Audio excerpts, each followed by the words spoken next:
Hello students, आज हम पढ़ने वाले हैं economy and society of Russia in 20th century. बीसवीं सदी के रूसिया की अर्थव्यवस्था और समाज के बारे में पढ़ेंगे। 20वीं सदी के प्रारंभ में रूस के ज़्यादातर लोग यानी कि कुल आबादी के 85% लोग 85% लोग खेती के ऊपर निर्भर करते थे, यानी कि किसान थे। 1900 से 2000 के बीच के बरस को 20वीं सदी कहते हैं। उस समय रूस के ज़्यादातर यानी कि 85% लोग खेती करते थे। 85% लोग क्या करते थे? खेती करते थे। इससे क्या होता था? ज़्यादा लोग किसानी करते थे, इसलिए ज़्यादा मात्रा में क्या होता? अनाज पैदा होता था। इसके कारण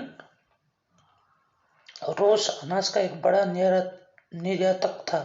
निर्यातक मीन्स एक्सपोर्टर था। यहाँ में रशिया में बहुत कम उद्योग थे, यानी कि इंडस्ट्री बहुत कम थे, और जो भी थे वो सेंट पीटर्सबर्ग या मॉस्को में ही थे। ज़्यादातर जो भी उत्पादन होता था वो क्या करते थे?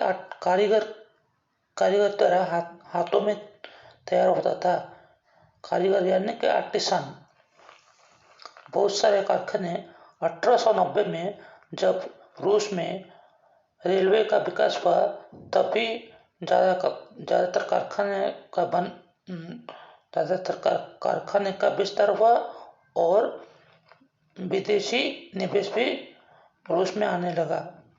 इसके चलते ज़्यादातर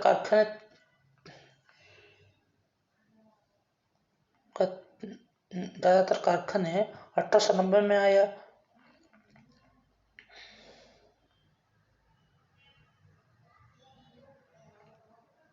कारखाने के बदौलत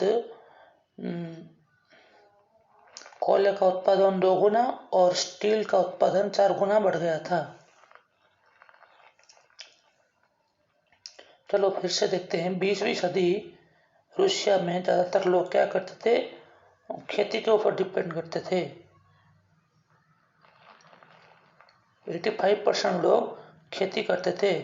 यहाँ रूस में ज़्यादातर उद्योग नहीं थे। जो भी उद्योग थे वो सेंट पीटर्सबर्ग या मॉस्को में थे। ज़्यादा लोग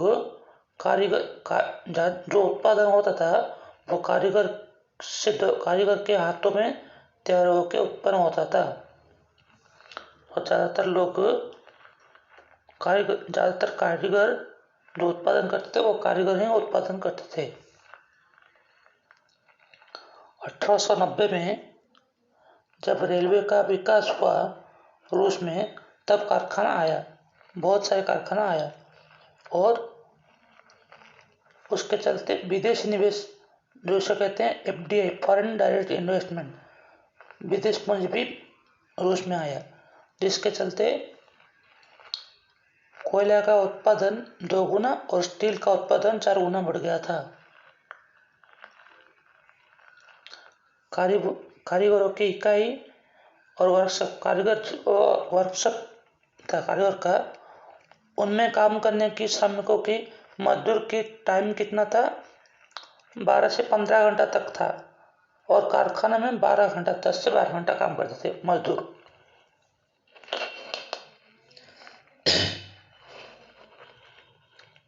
ज़्यादातर कारखाने उद्योगपति के निजी संपत्ति थे।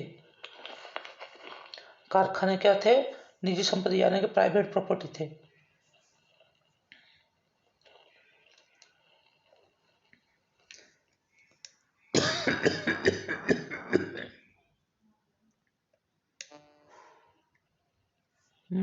मजदूरों को न्यूनतम वेतन और काम के समय निश्चित हो, इस बात के नजर रखने के लिए सरकारी विभाग बड़े बड़े कारखानों पर नजर रखते थे, मगर फिर भी यहाँ पे नियम का उल्लंघन हो रहा था। मजदूरों का रहने के लिए कमरा और डॉर्मेटरी, एक कमरे में एक से ज़्यादा मजदूर सो सकते थे। उसको डॉर्मेटरी की सुविधा भी थी, जो कमरे थे और डॉर्मेटरी की सुविधा भी थी। ज़्यादातर मजदूर बटे हुए थे। क्यों बटे हुए थे? क्योंकि रूसिया के बहुत सारे इलाकों से लोग आ रहे थे, जैसे कि Lithuania, Finland, Poland, Ukraine, Azerbaijan, ऐसे जगहों से लोग रूसिया में आते थे काम करने के लिए, जहाँ के ज़्यादातर अलग अलग जगहों से आ रहे थे, इसलिए उनका रहना और खान पान सब अलग था और पहनावा भी अलग था, इसलिए वो बटे हुए थे। फैक्ट्री में 31% महिला काम करते थे और उनकी पगार यानी कि वेतन मर्द मजदूरों के वेतन से आधा या उससे भी कम था। यानी कि हम कह सकते हैं यहाँ शोषण हो रहा था। पिछले लेसन में हमने देखा था, जब भी किसी व्यक्ति या व्यक्ति वर्ग का वंचित, शोषित या उत्पीड़न होता है, तब वहाँ क्रांति आता है। यहाँ भी क्या हो रहा था, महिलाओं को बहुत कम वेतन मिल रहा था मर्द मजदूरों के हिसाब से। मर्द मजदूरों को जितना मिलता था उससे आधा या उससे भी कम महिला मजदूरों को मिलता था वेतन। मजदूरों का पहनाव और व्यवहार में बहुत फर्क थे, क्योंकि वो बहुत अलग अलग जगह से आ रहे थे। इसके बावजूद कुछ मजदूर बेरोजगारी और आर्थिक संकट के समय एक दूसरे के मदद के लिए संगठन भी बना लिए थे, मगर उनकी संख्या बहुत कम थी। मजदूर आर्थिक संकट और बेरोजगारी के निपटने के लिए अपने आप में जुड़ के संगठन बनाए थे, मगर वो संगठन की संख्या बहुत कम था। इतने अंतर होने के बावजूद अगर किसी फैक्ट्री के मजदूर को काम से निकाल दिया जाता था, तब वे एक होकर हड़ताल कर रहे थे। 1896 और 97 में कपड़ों के कारखानों में हड़ताल आम हो गया था। 1902 में धातु कारखाने में भी हड़ताल ज़्यादा होने लगा था। गांव के हालात कुछ अलग थे। क्यों अलग थे? क्योंकि गांव के ज़्यादातर लोग खेती के ऊपर निर्भर थे, मगर बड़े बड़े जमीन सामंत और राजा के दरबारी और चर्च के पास थे। किसान के अंदर सामंत और नवाब के प्रति किंचित भी सम्मान नहीं था, और जो भी सम्मान मिलता था वे राजा के प्रति उनके निष्ठा के बदौलत मिल रहा था। किसान चाहते थे कि सामंत के जमीन उनके बीच बढ़ जाए। किसान क्या चाहते थे? जो सामंत के पास जमीन है उनको मिल जाए, ये चाहते थे। वे कभी कभी जमीन का जो टैक्स है वो भी भुगतान नहीं करते थे।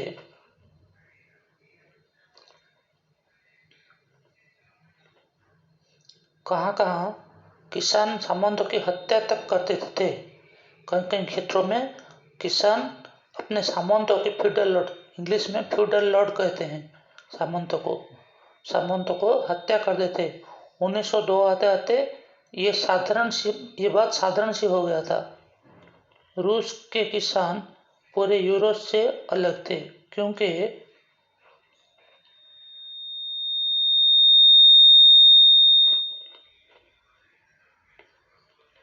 रूस के किसान जमीन खेती करने के बाद अपने पूरा जमीन अपने कम्यून यानी सरदार को सौंप देते थे, और वह कम्यून किसानों के परिवारों के जरूरत के हिसाब से वे जमीन आपस में बांट देते थे।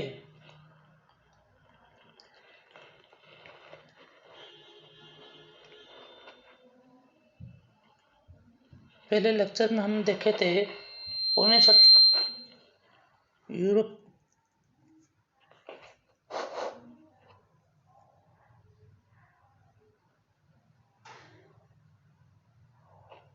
पहले लेक्चर में हमने देखा था कि 1902 और 1905 में सोशलिस्ट के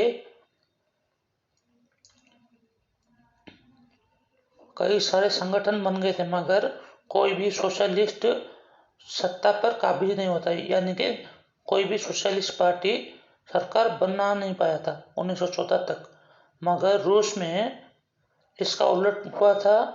1917 को क्रांति के बाद समाजवादियों ने रूस के शासक जार निकोलास सेकंड को उखड़ फेंक कर समाजवादी सत्ता पर काबिज हो गए थे।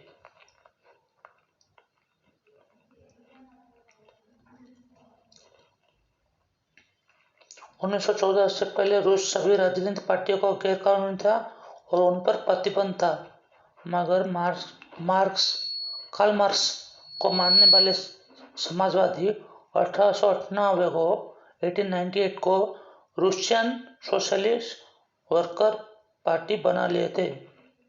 कब बनाए थे? 1898 को Russian socialist worker party, Russian socialist worker यानी कि लेबर पार्टी बना लिए थे।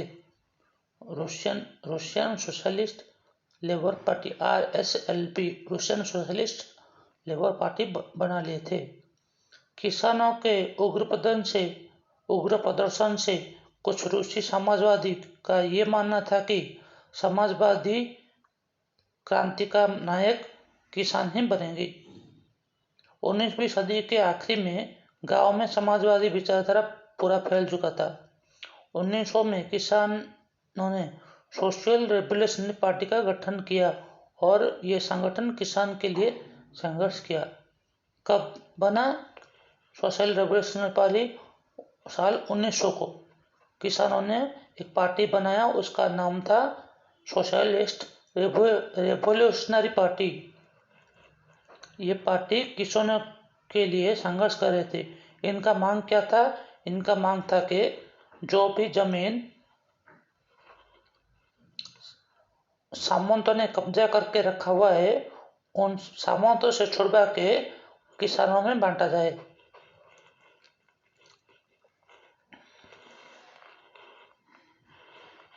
तो इस स्लाइड के क्वेश्चन है, रूसियन सोशल वर्कर पार्टी कब बना था और सोशलिस्ट रेवोल्यूशनरी पार्टी कब बना था और उनका मांग क्या था?